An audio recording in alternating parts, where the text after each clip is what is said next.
আসসালামু আলাইকুম আহমতুল্লাহি ওয়াবারাকাতু। কাছে ও দূরে যে যেখানে আছেন ইনশাল্লাহ সবাই ভালো আছেন। আলহামদুলিল্লাহ আমরাও প্রতিদিনের মতো ভালো আছি। তো আজকে আরেকটি নতুন ভিডিও নিয়ে হাজির হলাম। তো এই তো আমরা রেডি হয়েছি, দেখতেই পাচ্ছেন আমার মেয়ে, আমার হাজবেন্ড, আমি। তো এই তো চলতি মাসের 4 তারিখে, নভেম্বরের 4 তারিখে আমার আব্বু মারা গিয়েছে। তো ওনার 1 বছর হয়েছে। আমরা দোয়া করাবো আর কিছু মাদ্রাসার ছেলে মেয়েদের খাইয়ে দিব। তো এই তো রেডি হয়ে আমরা যাচ্ছি, সবাই গাজীপুর যাব।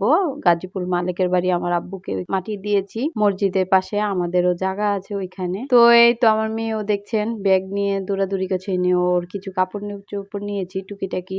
বাচ্চা নিয়ে গেলে তো বুঝেনি বাচ্চারা কত রকম দুষ্টুমি করে কাপড় চোপড় ভরে ফেলে, তাই ওর জন্য কিছু নিয়েছি। এই যে আমার ভাইয়ের মেয়ে দাঁড়িয়েছে, তারপর আমার ফুয়াতো ভাই আমাদের সাথে যাচ্ছে, আর আমার ভাইয়ের বড় ভাই, যেটা বড় ভাই বলি, আমার ছোট, ও আসছে ওর ওয়াইফকে, ওর ফ্যামিলি নিয়ে রায়েরবাগ থেকে। আর আমার পাশে যে ভাই থাকে, আমার ছোট ভাই, ও যাবে, ওর ওয়াইফ আর ও আসতেছে, নেমে আসতেছে। আর ও কিছু বাজার হাট আছে, আমরা সব কিছু এখান থেকে নিয়ে যাব।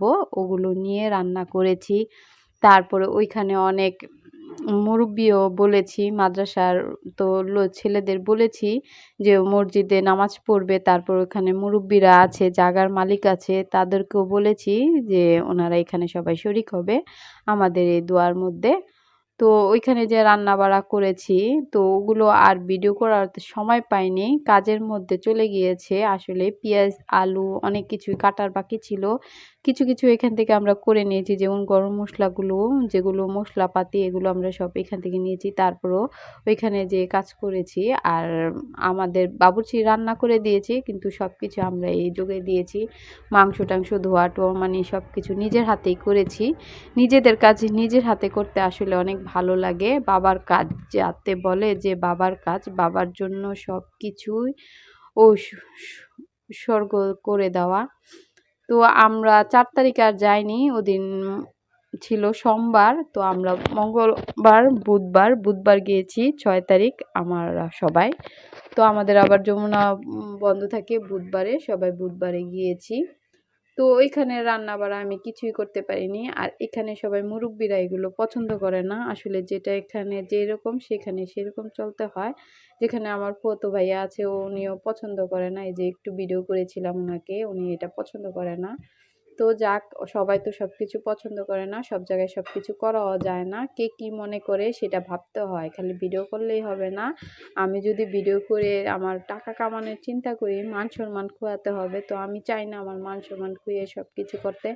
আমার যতটুকু ক্রসের মধ্যে থাকবে অতটুকুর মধ্যে আমি সীমিত থাকতে চাই। আমার সংসারের যতটুকু পারি আমি অতটুকু দেখাতে চেষ্টা করি। আর আমি নিজে একা যদি কোনো জায়গায় যাই, ওইখানে চেষ্টা করি দেখানোর জন্য। যেখানে যৌথ অনেক মানুষ যায়, সবাই সব কিছু পছন্দ করে না, তার জন্য সবাইকে আমি দেখাতে চাই না।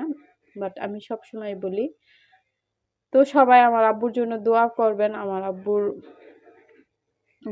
জানি আত্মা শান্তি পায়, আত্মা রহমত করে আর বেহেশতে নসিব করে। আল্লাহ জানি তো ওনাকে বেহেশতে নসিব করে, সবার বড় কথা। আল্লাহ জানি ওনার আত্মা শান্তি দেয়, এটাই। আর তো কি করব, আমি তো এক অভাগী, আমার মতো অভাগী কি আছে আমি জানি না। যে আপুরা যদি দেখে থাকেন আমার মতো অভাগী বা কেউ, তাহলে কমেন্ট করে জানাবেন। অভাগীদের আসলে কোনো জায়গায় ঠাঁই হয় না, জানি কেন না। তো আমার হাজব্যান্ড অনেক ভালো, আসলে অনেক সাপোর্ট করে আমাদের। ভারে আসলে বলতে পারবো না কি হয়েছে, আমার ভিতরটা আসলে পাথরের মতো হয়ে গিয়েছি আমি। কাকে বলতেও পারি না, সইতেও পারি না। যেমন বাবা থাকলে কত কথা বলতাম, যার বাবা আছে সেই জানে। আমি আমার বাবার সাথে সব কিছু শেয়ার করতাম, সুখ দুঃখ। কিন্তু এখন পারি না, আমার ভিতরে অনেক কষ্ট জমে থাকে। তো হাজব্যান্ড আমার অনেক ভালো, ওনার সাথে সব কিছু শেয়ার করি। আসলে উনি আমার বন্ধুর মতো, সব কিছু শেয়ার করি, সমস্যা হয় না। তারপরও তো বাবাই, মাও তো অসুস্থ, মাকেও কিছু বলতে পারি না। মা যেহেতু বিছনায় পড়া, প্যারালাইসিসের রুগী, এরকম। তো যাক, আপু ভাইয়ারা, খালামণিরা, আন্টিরা যে যেখানে আছেন ইনশাল্লাহ সবাই ভালো আছেন, ভালো থাকেন। এখন অসুখ বিসুখ সবার ঘরে, আমার ঘরেও ছিল কিছুদিন। আমার ছেলে মেয়ে মানে আমি একদম হাঁপিয়ে গিয়েছি। দোয়া করি সবার ঘরে ছেলে মেয়ে সুস্থ থাক, ভালো থাক, আমার মতো জানি এত টেনশন, এত প্যারাশানি না হতে হয়। তো যাক, এই যে আমার মেয়েটা অসুস্থ হয়ে উঠেছে, তারপরে আবার একটু ঘুরে টুরে এসেছি। ও সবসময় খিচুড়িটা পছন্দ করে, তো আমিও চেষ্টা করি মুরগিটা রান্না করলে খিচুড়ি করার জন্য, যেহেতু পছন্দ করে, ওরা ভাই বোন দুজনই পছন্দ করে, তার জন্য আমি বেশিরভাগই খিচুড়িটা ঘরে করি। তো এই তো সালাদ শসা কেটে নিয়েছি, দেখতেই পাচ্ছেন সালাদ শসা। তো আমার হাজবেন্ড একটু উত্তরায় গিয়েছে, উনি আসতে একটু দেরি হবে। তো এই যে সাথে একটু বেগুন ভাজা, বেগুন ভাজা করলে আমার আসলে ভালো লাগে। বেগুন ভাজা আসলে আমি জানি না আপনাদের কার কেমন লাগে, তো আমার কাছে ভালো লাগে বেগুন ভাজা খিচুড়ির সাথে, বাট আবার সাদা ভাতের সাথে, আমার সবকিছুর সাথে ভালো লাগে বেগুন তরকারি, বেগুন ভর্তা, বেগুন তরকারি। তো আপু ভাইয়ারা খালামণিরা, আপনাদের যদি একটু ভালো লাগে থাকে তো আমার চ্যানেলটি সাবস্ক্রাইব করে দিন, লাইক করে দিন, পাশে থাকা বেল বাটনটি টিপ দিয়ে দিন। তো এই তো আমার ছেলে আর মেয়ের জন্য আমি প্লেটটা বেড়ে নিয়েছি, দুই ভাই বোনের জন্য দুই প্লেট বেড়ে নিয়েছি। তো আমার মেয়ে তো আর বেগুন ভাজা খাবে না, তো আমার ছেলেটা খাবে, ওই তার জন্য ওর প্লেটটা দেখুন আমি কত সুন্দর করে সেজে গুছিয়ে দিয়েছি। আসলে এভাবে প্লেটটা গুছালে লোভনীয় লাগে, দেখতেও ভালো লাগে। আর ও এখন বেগুন দিয়ে, সালাদ দিয়ে, শসা দিয়ে খাবে, তার জন্য আর মাংস তরকারি দিয়ে স্বাদটা নষ্ট করিনি। যেটা স্বাদ সেটা যদি ওইভাবে খায় মিলিয়ে, তাহলে স্বাদটা আসলে ভালো লাগে। সবসময় সবকিছু দিয়ে খেয়ে শাগে মাগে খেলে টেস্ট পাওয়া যায় না, তার জন্য আস্তে আস্তে এই যে আমার মামুনিটা হাসছে, দেখছেন।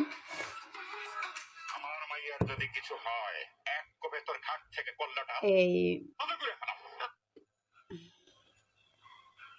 তো ও নিয়ে আবার অনেক এক্সাইটেড, উনি খিচুড়ি হলে আর কিছু লাগে না। যাক, খাওয়া দাওয়া শেষ হলো। তো এটা ওই যে 2 দিন পর আমার বোনের হাজবেন্ড এসেছিল আমাদের সাথে, উনি গিয়েছে আমার আব্বুর ওই মিলাদে। তো ও আবার কিছু জলপই এনেছিল আমাদের 3 ঘরের জন্য, 2 কেজি 2 কেজির উপরে ছিল, 2.5 কেজির মতো জলপই এনেছিল। তো জলপিগুলো একটু কালো হয়ে গিয়েছে, মানে ওইখান থেকে এসেছি তারপরও বানানো হয় না। তারপর 2 দিন পর বটু টটু ফালিয়ে যে ধুয়ে নিয়েছি, আর একটু সবুজ সবুজ যেগুলো আমার ঘরে ছিল অল্প কয়টা ওইখান থেকেও দিয়ে বাস, আর আবার 2 2.5 কেজি করে নিয়েছি, যতটুকু গিয়েছে অতটুকু আবার নিয়েছি। তো এগুলোর বটু ফালিয়ে ভালো করে ধুয়ে নিচ্ছি। তো আমি এটা আচার করব সেটকে। তো এই তো সিদ্ধ দিয়েছি, আসলে সিদ্ধ দেওয়ার পরে ওই রাতে আর ভালো লাগে না, তার জন্য ফ্রিজে থুয়ে দিয়েছিলাম। আমার ছেলে চেটকে গেছে, আমার আর ভালো লাগে না, আমি শুয়ে আছিলাম। তো এই তো ধনিয়া, জিরা আর 5 ফোড়ন দিয়ে আমি মশলাটা করে নিচ্ছি। এই যে গরম করে আমি ব্লেন্ডারে করব, আর পাটায় ধরবো না, ব্লেন্ডারে আমি ব্লেন্ড করে নিব। আর এই যে সরিষার তেল দিয়ে দিয়েছি পরিমাণ মতো, আর এখন আমি দারচিনি এলাচি দিয়ে দিয়েছি। আর এই যে এখান থেকে আনাম কিছু আমি এখানে দিয়ে দিচ্ছি, যে আচারটা বাগার দিব আচারের মধ্যে। আমার কাছে আসলে ফাঁকি করে দিলে তো ভালোই লাগে, তারপরে এই যে এই পাঁচফোড়নটার গন্ধটা ভালো লাগে, এর জন্য একটু আনাম দিয়েছি। আর এই যে স্বাদ মতো লবণ দিয়েছি। আর স্কিপ আসলে কি, এর আগে আমি আদা রসুন দিয়েছি, আদা রসুন কি আদা না, রসুন বাটাটা দিয়েছি, সরি, রসুন বাটাটা দিয়েছি, ওইটা আমি আসলে স্কিপ করে গেছি। আমি তেলের মধ্যে একটু রসুন বাটা দিয়েছি, 2 চামচ রসুন দিয়েছি, তারপরে আমি এখানে জলপাইগুলো দিয়েছি। এখন জলপাইগুলো দেওয়ার পর নাড়াচাড়া দিয়ে চিনি দিলাম। তো এই যে ভিনেগারটাও যে মাথায় এতটুকু শেষ পর্যন্ত আছে দেখতে পাচ্ছেন, এই ভিনেগার সবগুলো দিয়ে দিব।